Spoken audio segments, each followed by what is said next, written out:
Hello students, now we have to start the chapter that is nationalism in India.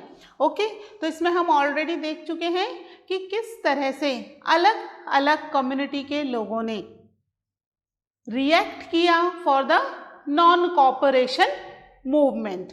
Okay, तो non cooperation movement जो है वो properly चला तो सही, बट लोगों के रिएक्शंस यहाँ पर बहुत सारे अलग अलग आए थे.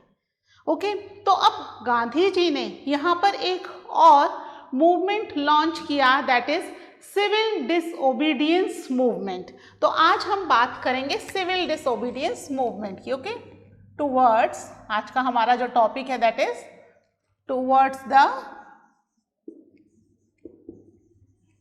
सिविल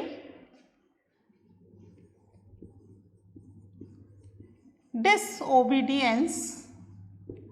ठीक है, ये हमारा आज का टॉपिक है, towards the civil disobedience. Disobedience, तो अब हम वर्ड देख लेते हैं. ओबीडियंस, ओबीडियंस का मतलब किसी भी रूल को फॉलो करना, है ना.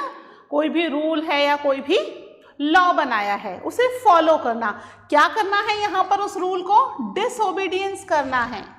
दैट मीन्स उस रूल को फॉलो नहीं करना है, डिसओबीडियंस करना है ना, रूल फॉलो नहीं करना है by the all civil people, सभी लोगों के द्वारा.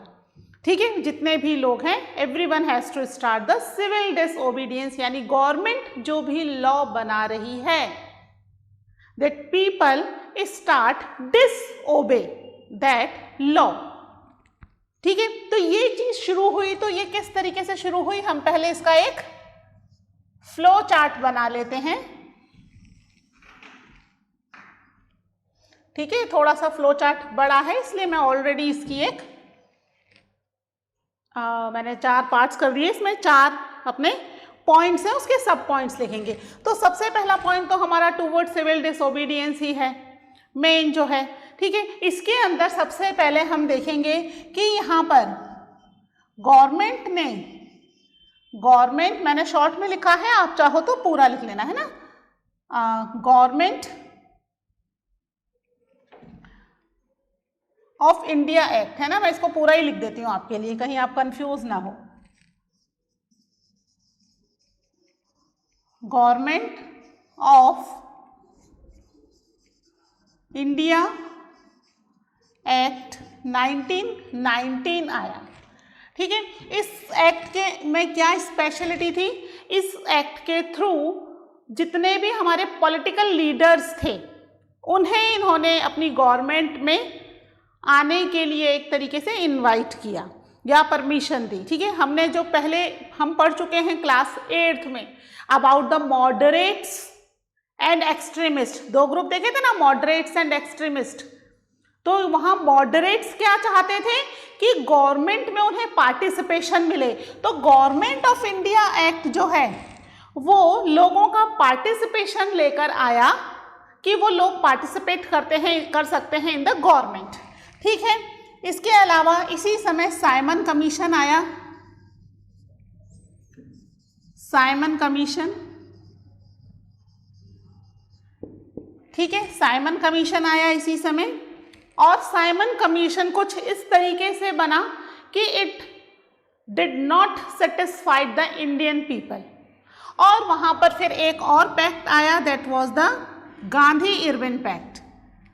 ठीक है, that was Gandhi Irwin, Lord Irwin के नाम से है. ठीक है, गांधी इरविन पैक्ट आया ये. ठीक है, तो ये हम देखेंगे टुवर्ड्स द सिविल डिसओबीडियंस में कि किस तरीके से गवर्नमेंट ऑफ इंडिया एक्ट बना. और उसके बाद साइमन कमीशन की क्या स्पेशलिटी थी, क्यों हम इसे एक्सेप्ट नहीं कर पाए, और फिर डोमिनियन स्टेट बनाने के लिए इरविन ने अप्रोच किया, और डोमिनियन स्टेटस क्या था इसके बारे में भी डिस्कस करेंगे. फिर इसके अगेंस्ट में गांधी जी ने एक सॉल्ट मार्च शुरू किया. ठीक है, the salt march and civil disobedience movement. ठीक है, ये शुरू किया गांधी जी ने। इसके अंदर क्या क्या था? इसके अंदर इन्होंने सबसे पहले सॉल्ट लॉ को, जो सॉल्ट लॉ लगाया हुआ था, उसको एबोलाइश किया। ठीक है, यानी सॉल्ट के ऊपर अच्छा खासा टैक्स लगाया हुआ था। और सॉल्ट क्या है? सभी के खाने का एक कॉमन इंग्रेडिएंट है, चाहे अमीर हो गरीब हो, एवरीवन नीड इट। तो यहाँ पर गवर्नमेंट ने इसके ऊपर टैक्स लगा रखा था, तो सॉल्ट लॉ को एबोलिश करा गया, खत्म किया गया। ठीक है, किस तरीके से किया गया ये डिस्कस करेंगे हम। इसके बाद इस सॉल्ट लॉ को एबोलिशन के साथ ही किस तरीके से लोगों ने लॉस तोड़ना शुरू किया, जिसके अगेंस्ट में गवर्नमेंट ने उसको, इस मूवमेंट को रिप्रेस करना शुरू किया। ठीक है, गवर्नमेंट रिप्रेस द मूवमेंट। ठीक है, गवर्नमेंट इस मूवमेंट को रिप्रेस करना चाहती थी, खत्म करना चाहती थी। क्यों खत्म करना चाहती थी? जिससे कि लोग और लॉज को ना तोड़ सके और यहाँ पर प्रॉपर काम चल सके। इसके बाद, सॉरी ये गांधी इरविन पैक्ट यहाँ पे नहीं था, यहाँ पे फुल इंडिपेंडेंस है बच्चों, एक बार सही कर लेना, है ना। साइमन कमीशन के बाद यहाँ पर फुल इंडिपेंडेंस की डिमांड आई थी, फुल इंडिपेंडेंस, या फिर हम कह सकते हैं पूर्ण स्वराज, है ना। ये गलती से इधर लिख दिया, यहाँ गांधी इरविन पैक्ट यहाँ आएगा। जब यहाँ पे सॉल्ट लॉ हुआ, इतने बड़े स्केल पर सिविल डिसोबीडियंस हुआ, तो यहाँ पर लॉर्ड इरविन, इन्होंने गांधी जी को, या हम कह सकते हैं कांग्रेस लीडर को, एक डोमिनियन स्टेटस ऑफर किया। What was that dominion status, वो डिस्कस करेंगे हम इसमें। और that was not accepted by the Indians, क्योंकि हमने पहले से ही फुल इंडिपेंडेंस या पूर्ण स्वराज के लिए अप्रोच करना शुरू कर दिया था। फिर हम देखेंगे हाउ पार्टिसिपेंट्स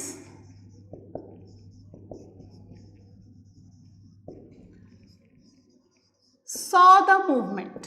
ठीक है, जैसे कि सिविल डिसओबीडियंस मूवमेंट ये नया शुरू हुआ है, इससे पहले नॉन कॉपरेशन मूवमेंट शुरू हो चुका था और अलग अलग लोगों के हमने देखा अलग अलग रिएक्शंस थे। उन्हें लग रहा था उस नॉन कॉपरेशन मूवमेंट से कि उनकी अलग अलग डिमांड्स जो हैं वो फुलफिल हो जाएंगी। इसी तरीके से यहाँ पर जो सिविल डिसओबीडियंस मूवमेंट है, किस तरीके से लोगों ने यहाँ पर देखा, तो जो रिच सेक्शन था, रिच सेक्शन में थे Patidars of Gujarat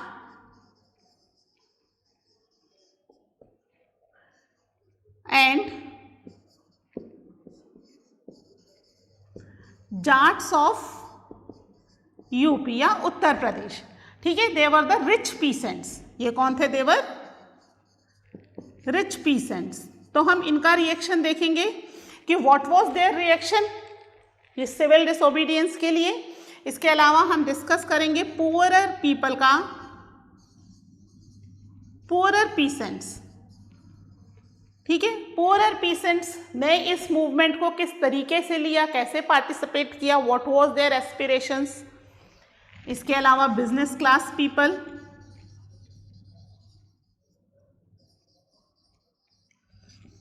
industrial worker,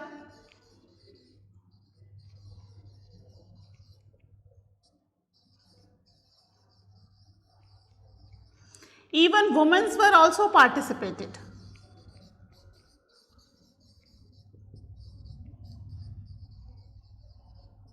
ठीक है, वुमेन ने भी पार्टिसिपेट किया, तो उनके पार्टिसिपेशन में भी देखेंगे कि किस तरह का पार्टिसिपेशन था और किस तरीके से इस पार्टिसिपेशन को देखा गया by the other Congress leaders और बाय द महात्मा गांधी जी। ठीक है, इसके अलावा हम देखेंगे लिमिट्स ऑफ सिविल डिसोबीडियंस। अब मैं सिविल डिसोबीडियंस मूवमेंट को CDM करके लिखे दे रही हूँ, ठीक है, शॉर्ट में लिखे दे रही हूँ, स्पेस नहीं है ना आगे। आप पूरा लिख लीजिएगा, कहीं कंफ्यूज ना हो, ठीक है। तो लिमिट्स ऑफ द सीडीएम या सिविल डिसोबीडियंस मूवमेंट की लिमिट्स क्या थी? यहाँ पर हर सेक्शन के लिए या हर सेक्शंस को यहाँ पर कोई ना कोई उम्मीद थी इस मूवमेंट से, है ना, कि ये मूवमेंट उन्हें क्या देगा या फिर उनके लिए क्या अच्छा टाइम आएगा इस मूवमेंट की वजह से। लेकिन हमारे यहाँ पर एक कम्युनिटी ऐसी भी थी जो बरसों से डिस्क्रिमिनेटेड थी और अभी भी डिस्क्रिमिनेटेड थे, ठीक है। हमारे यहाँ अपर क्लास और लोअर क्लास का काफ़ी डिस्क्रिमिनेशन था फ्रॉम द एंशिएंट टाइम और अभी भी चल रहा था, अभी प्रेजेंटली भी है, but we can not see its in the cities और in the means with the educated peoples, ठीक है, क्योंकि सिटी की लाइफ इतनी भागदौड़ वाली होती है और educated people they have the broad minded. लेकिन विलेजेस में अगर हम देखें तो वहाँ अभी भी डिस्क्रिमिनेशन है। तो यहाँ पर भी जो सिविल डिसोबीडियंस मूवमेंट चल रहा था, यहाँ पर अनटचेबल्स को भी इससे क्या उम्मीद थी या उनके लिए क्या किया गया, तो हम पढ़ेंगे इसमें अबाउट अनटचेबल्स, ठीक है। फिर इसके लिए अनटचेबल्स के लिए जो बी आर अम्बेडकर जी ने किया, the role of doctor B R Ambedkar, ठीक है। बी आर अम्बेडकर ने महात्मा गांधी जी के अगेंस्ट जाकर के भी अनटचेबल्स के लिए कुछ रूल्स रेगुलेशंस बनाए। बी आर अम्बेडकर जी ही हिमसेल्फ वॉज एन अनटचेबल, ठीक है। तो क्योंकि ये अनटचेबल थे, उन्हें पता थी what was the problems of the untouchable people, तो यहाँ पर उन्होंने उनके लिए बहुत सारे रूल्स रेगुलेशन फॉर्म किए। इसके अलावा हम देखेंगे मुस्लिम्स जो थे उन्होंने किस तरीके से इसमें पार्टिसिपेट किया, ठीक है। मुस्लिम पॉलिटिकल पार्टिसिपेशन,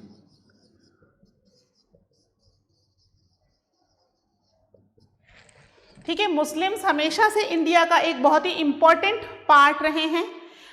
इस मूवमेंट में भी they were the very important part, पर कुछ वजहों से इन्हें लग रहा था कि they were neglected by the Congress, है ना। तो इसकी वजह से यहाँ पर इनकी अपनी एक पार्टी बनी मुस्लिम लीग, और किस तरीके से इन्होंने पार्टिसिपेट किया या किस तरीके से कांग्रेस पार्टी की वजह से इन्हें नेग्लेक्ट फील हुआ, that we will discuss in this section, ठीक है। तो this is the flow chart, आपका ये पूरा जो सेक्शन है टुवर्ड्स द सिविल डिसोबीडियंस, इसको हमने पार्ट्स में डिवाइड कर लिया, ठीक है। आप इस फ्लो चार्ट को एक बार ड्रॉ कर लो, फिर हम शुरू करते हैं with the first topic, okay.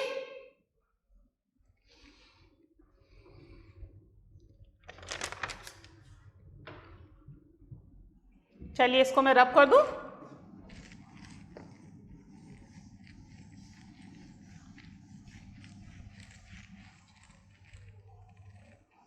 ये हेडिंग में लिखा रहने दे रही हूं।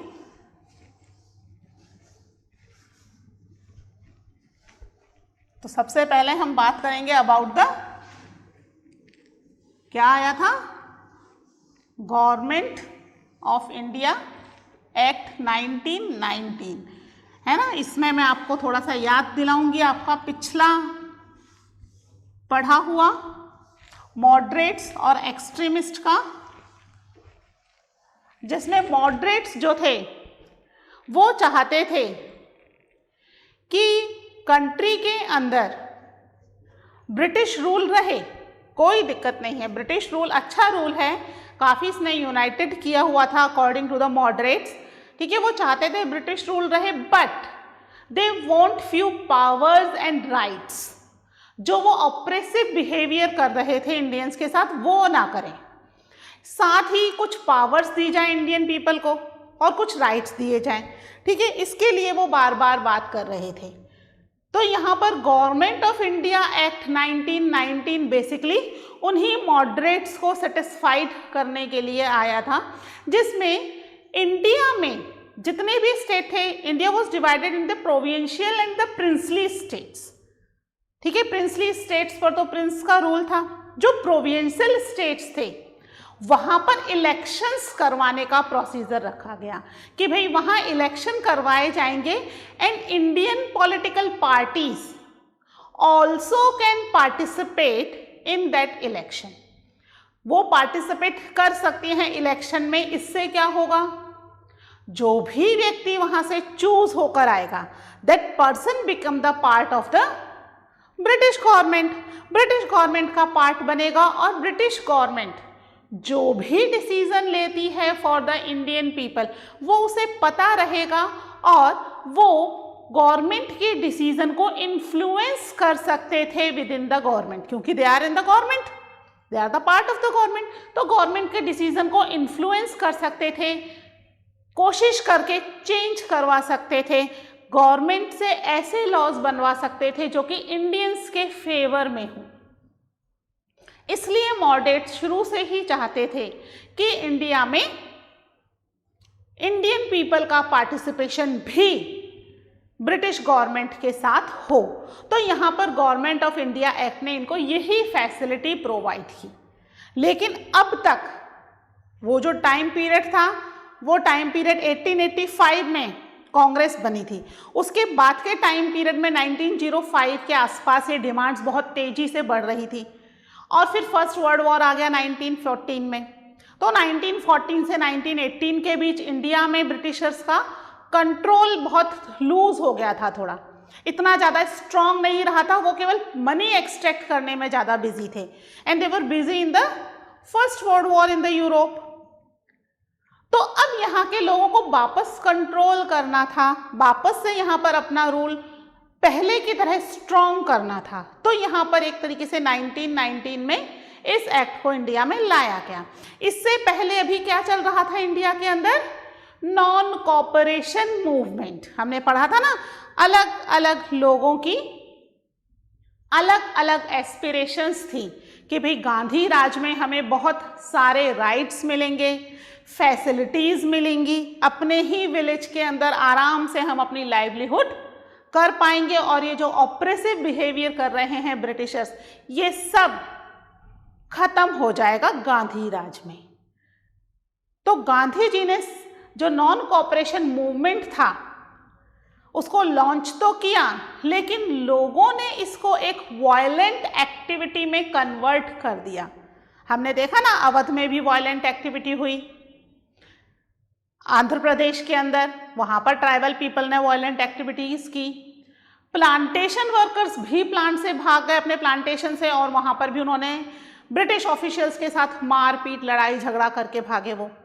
तो यहाँ पर वायलेंट एक्टिविटी हो रही है। इसके अलावा एक और बहुत ही मेजर वायलेंट एक्टिविटी हुई। एक जगह है गोरखपुर में, उत्तर प्रदेश का गोरखपुर एक जगह है, वहां पर चोरी चोरा नाम से एक जगह है। वहां पर एकदम पीसफुल डेमोन्स्ट्रेशन हो रहा था। गांधी जी यही चाहते थे पीसफुल हो। पीसफुल डेमोन्स्ट्रेशन के ऊपर अंधाधुंध गोलियां चलाई गई और काफी लोग मारे गए। अब इसके अगेंस्ट में वहां के लोगों ने भी पलटकर पुलिस के ऊपर हमला कर दिया। तो ये जो वायलेंट एक्टिविटी थी इसने एक बहुत बड़ा रूप ले लिया। तो गांधी जी ने ये जो नॉन कॉपरेशन मूवमेंट था इसको वहां पर ही बंद करना सही समझा। तो यहाँ पर नॉन कॉपरेशन मूवमेंट को सबसे पहले सस्पेंड कर दिया गया इन फरवरी 1922। कब शुरू हुई थी? जनवरी 1921 में हमने देखा था ये शुरू हुई। विद इन अ ईयर इसको जो है वो बंद करना पड़ा। कब बंद करना पड़ा इसको?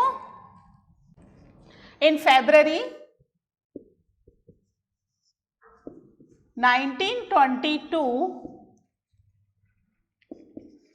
the non-cooperation movement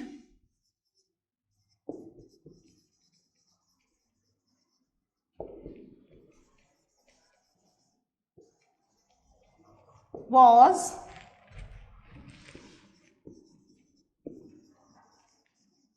withdraw due to चोरी चोरा incident in Gorakhpur.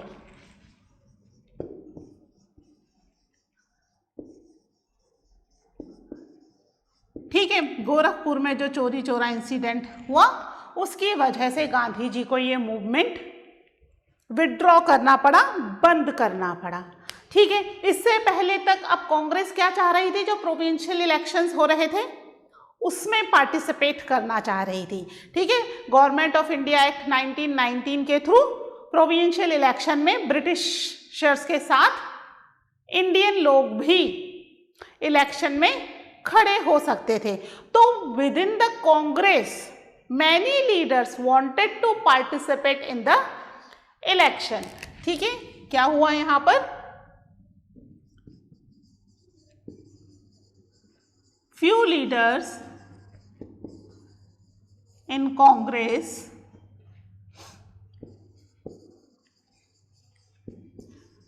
wanted to participated in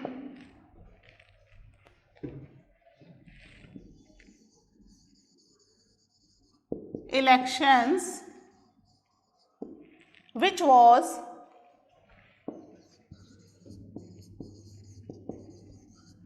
set up by the government of India Act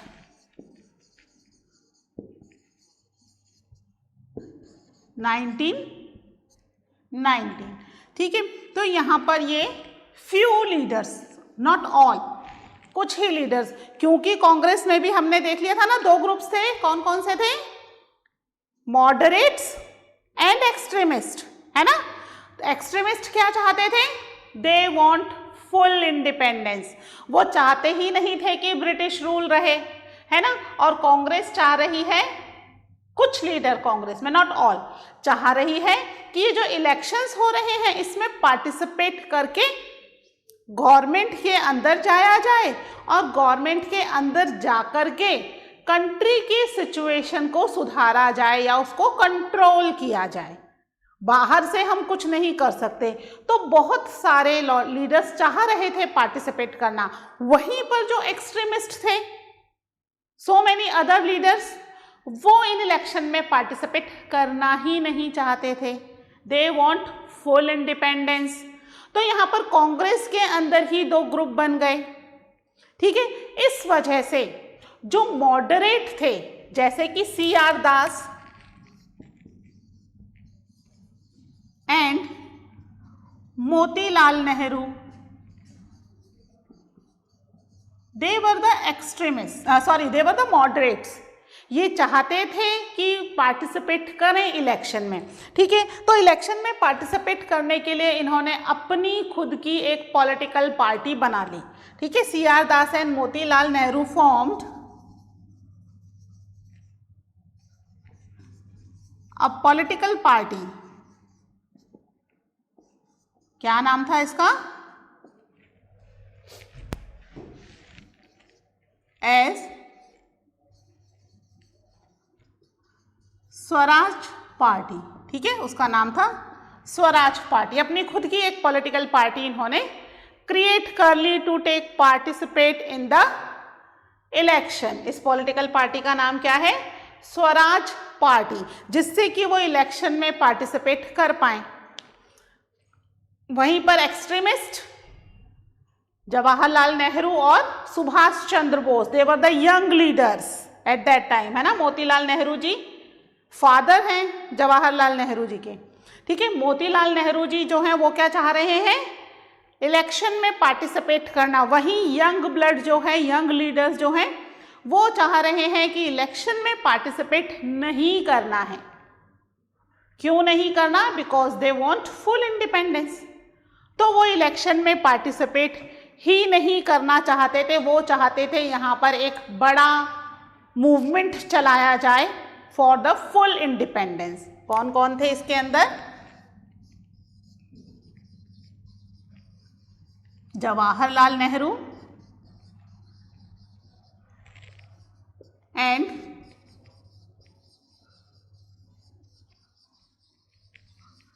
Subhash Chandra Bose pressed, किसके लिए प्रेशराइज कर रहे थे? For more radical agitation for full independence. ठीक है, तो यानी कांग्रेस पार्टी के अंदर ही दो ग्रुप बन गए। एक ग्रुप जो है वो चाह रहा है पार्टिसिपेट करना, दूसरा ग्रुप चाह रहा है पार्टिसिपेट नहीं करके किसके लिए काम किया जाए? For the full independence. वो फुल इंडिपेंडेंस चाहते थे कि बड़े स्केल पर एक रेडिकल एजिटेशन लॉन्च किया जाए जिससे ब्रिटिशर्स ना रहें और पूरे तरीके से इंडिया पर इंडियंस का ही रूल हो। ठीक है, तो ये मॉडरेट्स हैं ऊपर वाले and these are the extremist. ठीक है, उसी समय इंडिया में कुछ सिचुएशन ऐसी बनी जिसने कि हमारे यहाँ की पॉलिटिक्स को थोड़ा सा इन्फ्लुएंस किया। ठीक है, तो उस सिचुएशन के बारे में हम पढ़ेंगे इन द नेक्स्ट लेक्चर कि क्या पॉलिटिकल सिचुएशन बनी। आप ये पॉइंट्स नोट कर लीजिएगा।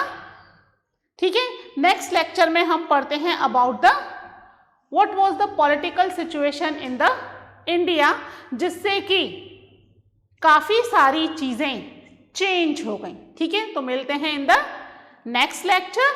Till then take care, bye.